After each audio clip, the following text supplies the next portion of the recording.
Rob here from Media, and in this video we're going to be talking about the buttons element in Elementor, so stay tuned.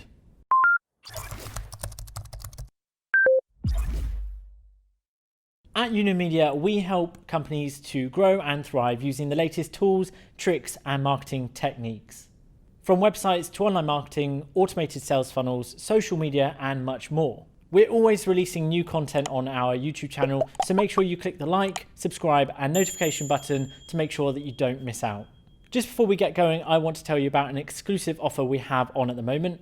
We're giving away free access to our paid Hub platform to the first 50 people that click the link in the description. We're going to be putting this link in the description of all of our videos, so make sure that you get in there as quick as you can.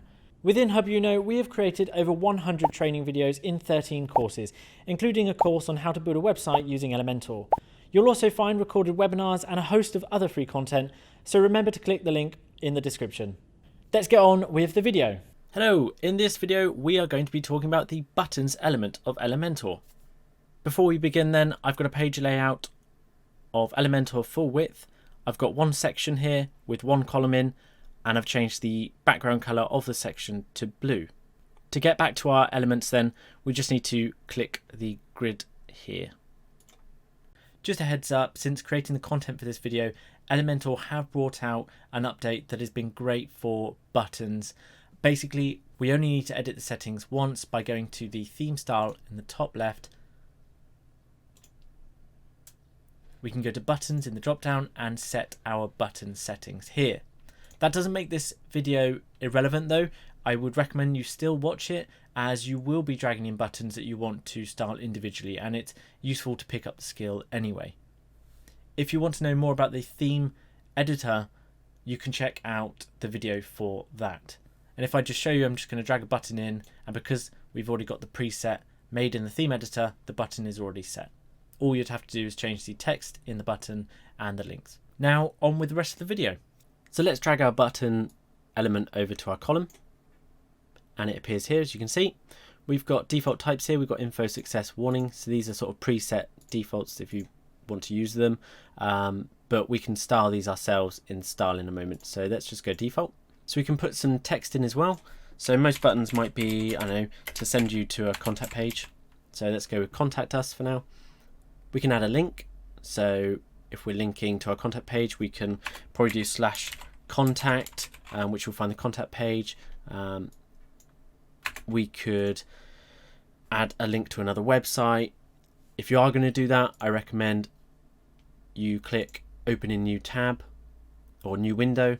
That means that when they close that window, they'll be back on your website and you haven't lost them as a visitor. You can also add no follow if you like as well. So let's just go with media.com first as our link. Alignment, we've got center, right, left and justified. Justified takes up the full width of the column. Let's go with center. We've also got size, extra small, small, medium, large. I'll go extra large so that you can see it. We can also add an icon. We've got a whole library of icons we can use here. So I'm just going to go with grin, insert. We can position that before or after. I'll click before, and we've also got some spacing options here. So that's the space between the text and the icon itself. Let's just go with 14. We've also got the button ID here, that we won't go into that. That's more for tracking and things. So I'll just stop for a moment then before we get to the style. There's quite a few things to go through when it comes to the style, because there's going to be some hover options as well. So I'm just going to pause for a moment so that you can stop the video and add your own buttons. Right, let's style this button then. So let's go to the top and click style. So we can do the typography first. There is a separate video that goes into depth using this typography tool. So I recommend you go and check that out, because I'm just going to sort of skip through this. So I'm going to go with our font Josephine Sands. Just going to go with 2 rem for our font. Weight, let's go with 400. We won't transform or style anything. Line height, we don't want that, which let's just go with the default. We've also got letter spacing, which is the spacing between the letters and characters. Let's just leave it on that for now. Let's close that window. We've got text shadow options. As you can see, just slightly, the text has a shadow. I don't like using this that often. It can get a little bit messy, especially if you start putting shadows on everything. So I'm just going to click back to default to remove that. So here we've got normal and hover. This is sort of two different states, if you like, of your button.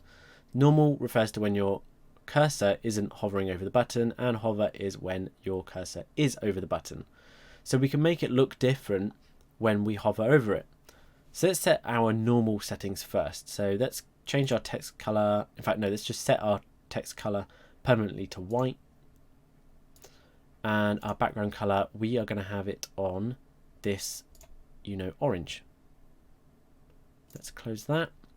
So when we hover, I want the text to stay white, but the background color, I would like it to change to our green. So we also have hover animations. So we've got a whole list of options we've got here. We can make it skew, we can make it wobble. I'm just going to go with grow for now. So let's test this out. Let's hover our cursor over the button.